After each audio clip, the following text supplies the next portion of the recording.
नमस्कार मित्रांनो, सह्याद्री विथ महेंद्रमध्ये आपलं स्वागत आहे. अहिल्यानगर जिल्ह्यामध्ये जी राजकीय समीकरणं आता विधान परिषदेच्या उमेदवारीवरनं उभी राहिलेली आहे, त्यामध्ये निश्चितच अहिल्यानगरमध्ये विखे कुटुंबियांचा, विखे घराण्याचा शब्द कमी पडतोय किंवा त्यांचं वर्चस्व कमी होतंय का, हे पाहावयास मिळतंय. प्रश्न आपण ह्यामुळे उपस्थित करतोय की विवेक कोल्हे यांना विधान परिषदेत भाजपकडनं उमेदवारी देण्यात आलेली आहे. आता या पूर्ण जिल्ह्यामध्ये जर मोठ्या राजकारण्यांपैकी कुणी निवडणूक पडल्यानंतर ज्याचं पुनर्वसन बाकी आहे असं राहतात फक्त सुजय विखे पाटील. कारण विवेक कोल्हे यांना ज्यावेळेस शिर्डी मतदारसंघाच्या विधानसभेच्या निवडणुका झाल्या त्यावेळेस ते उभे राहण्याच्या याच्यात होते महाविकास आघाडीकडनं, परंतु राधाकृष्ण विखे पाटील आणि भाजपने त्यांची समजूत काढून तुमचं पुनर्वसन होईल या गोष्टींवरती त्यांना निवडणुकीपासून दूर ठेवलं होतं आणि आता त्यांची कुठेतरी आमदारकीवर निवडही करण्यात आलेली आहे भाजपकडनं.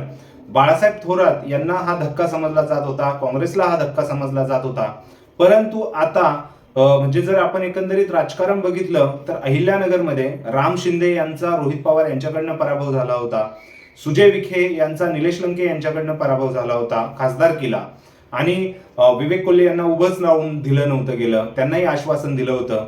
प्राजक्त तनपुरे यांनाही आत्ता आश्वासन दिलेलं आहे, परंतु प्राजक्त तनपुरे यांचं हे आत्ताचं पोटनिवडणुकीतलं आश्वासन असल्यामुळे निश्चितच त्याला वेळ लागणार आहे. परंतु अजूनही सुजय विखे पाटील यांचं पुनर्वसन प्रतीक्षित आहे. त्यांना महाराष्ट्र उपाध्यक्ष पदाची जबाबदारी दिलेली आहे भाजपकडनं, उत्तर महाराष्ट्राची, पश्चिम महाराष्ट्राची सॉरी. सो त्यांचं पुनर्वसन कधी, त्यांचं काय, या सर्व गोष्टींचा आपण आढावा या व्हिडिओद्वारे घेणार आहोत. व्हिडिओ हा शेवटपर्यंत नक्की बघा. व्हिडिओ आवडल्यास लाईक करा आणि आपल्या चॅनलला सबस्क्राईब करायला विसरू नका. सर्वप्रथम मित्रांनो बोलतोय आपण विवेक कोल्हे यांच्याबद्दल. विवेक कोल्हे यांनी मागच्या 5 वर्षामध्ये अहिल्यानगरमध्ये स्पेशली कोपरगाव आणि शिर्डी या भागांमध्ये जे काम केलेलं आहे ते खरंच कौतुकास्पद आहे. ग्राउंड लेवलवरती त्यांनी खूप काम केलेलं आहे. इव्हाना त्यांच्या त्या ग्राउंड लेवलची पावती ही आपल्याला गणेशनगर सहकारी साखर कारखान्याच्या निवडणुकांमधनं आपल्याला कळाली होती. त्यांनी राधाकृष्ण विखे पाटील, सुजय विखे पाटील यांच्या पॅनलचा, त्यावेळेस त्यांच्यासोबत बाळासाहेब थोरात होते, ते महाविकास आघाडीकडनं त्यांनी पॅनल लढवला होता आणि त्यामध्ये त्यांनी विखे गटाचा दारुण पराभव केला होता आणि कारखाना आपल्या ताब्यात घेतला होता. त्यानंतर जेव्हा निवडणुका आल्या त्यावेळेस निश्चितच राधाकृष्ण विखे पाटील यांनी आपली खेळी खेळली, भाजपने आपली खेळी खेळली आणि विवेक कोल्हे यांना भाजपमध्ये, म्हणजे ते पहिल्यापासूनच भाजपमध्ये होते परंतु ते महाविकास आघाडीकडे जाण्याच्या मार्गावर होते, त्यांना तिथेच थांबवलं गेलं. त्यांना काहीतरी पुढे पद देण्यात येईल किंवा त्यांचं राजकीय पुनर्वसन करण्यात येईल हे सांगण्यात आलं आणि त्यातूनच त्यांना विधान परिषदेची बक्षिशी ही मिळाली. बक्षिशी म्हणजे हा शब्द इथे थोडासा फिका पडेल, कारण अतिशयोक्ती होईल, कारण त्यांनी तसं कामही केलेलं आहे. त्यांना म्हणजे तरुण चेहरा म्हणून भाजपने त्यांना पसंती दिली, याबद्दल निश्चितच भाजपचंही कौतुक. आणि एका सामान्य लढवायू कार्यकर्त्याला विधान परिषदेवर जायची संधी मिळाली. आता त्यानंतर आपण मागे जाऊ तर ज्यावेळेस विधानसभेच्या निवडणुका झाल्या तेव्हा राम शिंदे यांचा सलग दुसऱ्यांदा रोहित पवार यांनी पराभव केला. राम शिंदे यांनाही म्हणजे अहिल्यानगर जिल्ह्यातलं राजकारणात, कारण विखे पाटील हा मोठा ब्रँड आहे अहिल्यानगरमध्ये, त्यांचंच चालतं, परंतु राम शिंदे यांना थेट सभापती करण्यात आलं आणि कुठेतरी त्यांचंही राजकीय पुनर्वसन करण्यात आलं आणि तेही चांगलं पद देऊन पूर्ण महाराष्ट्राच्या विधान भवनाचं जे सभापती आहेत ते राम शिंदे, आदरणीय राम शिंदे साहेब आहेत. सो निश्चितच त्यांचंही राजकीय पुनर्वसन झालं, तेही अहिल्यानगरमध्ये आता आपली ताकद वाढवत आहेत. आता राहिला प्रश्न सुजय विखे पाटील यांचा. खासदारकीमध्ये सुजय विखे पाटील यांचा पराभव हा आमदार निलेश लंके, त्यावेळेसचे आमदार निलेश लंके आत्ताचे खासदार, यांनी केला. त्यानंतर सुजय विखे पाटील यांनी स्टेजवरती बोलतानाही एकदा भावनेच्या भरात ते बोलले होते की आता सगळ्यांचेच माझी माझी आजी केले तुम्ही, सो मी किती दिवस आता माझी राहणार, माझंही काहीतरी राजकीय पुनर्वसन करण्यासाठी तुम्ही विचारात घ्या, असं ते बोलले होते. त्यावेळेस त्यांच्याही भावना सगळ्यांनी समजून घेतल्या होत्या.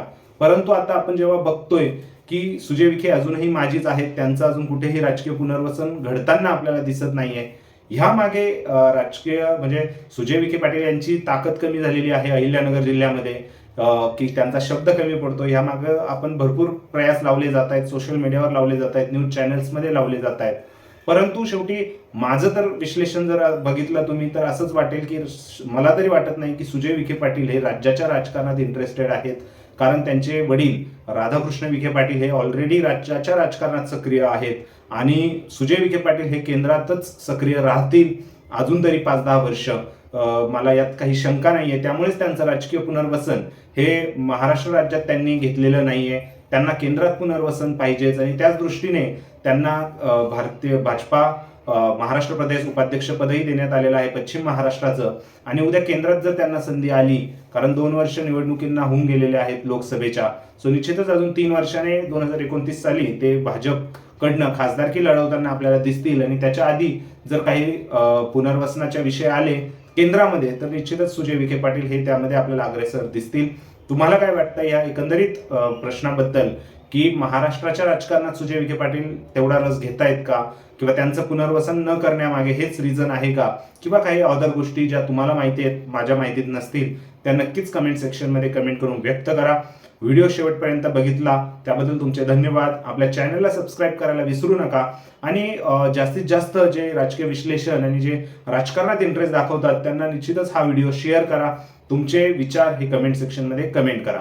भेटूया पुढच्या व्हिडिओमध्ये. तोपर्यंत जय महाराष्ट्र.